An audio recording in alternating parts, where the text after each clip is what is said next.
The LBX is 4,190 mm, 165 inches, long, 1825 mm, 71.8 in, wide, and 1,545 mm, 60.8 in, tall, while having a wheelbase of 2,580 mm, 101.5 in.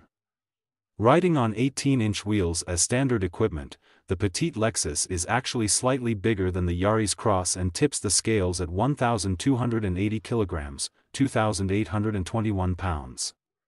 It will be offered with a choice between front and all-wheel drive, with all configurations coming exclusively with a continuously variable transmission.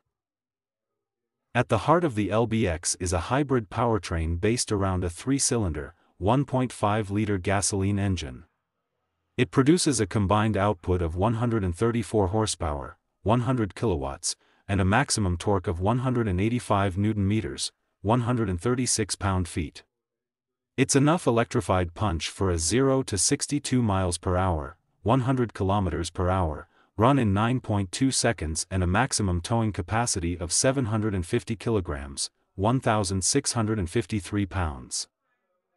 All versions of the latest Lexus get a McPherson strut front suspension, while the rear uses a torsion beam for the FWD models and a double wishbone if you opt for AWD. Technical specifications for the latter have yet to be disclosed, but we do know it will add an electric motor at the rear. Interestingly, the small crossover has an aluminum hood as well as molded resin wheel arches, rockers, and lower door sections to keep weight down. Stepping inside, the LBX boasts a 12.3-inch fully digital instrument cluster with an optional head-up display joined by a 9.8-inch touchscreen. The infotainment supports both Apple CarPlay and Android Auto, but only the former has wireless connectivity. Lexus has once again teamed up with Mark Levinson, which supplies the 13-speaker sound system that comes along with a subwoofer.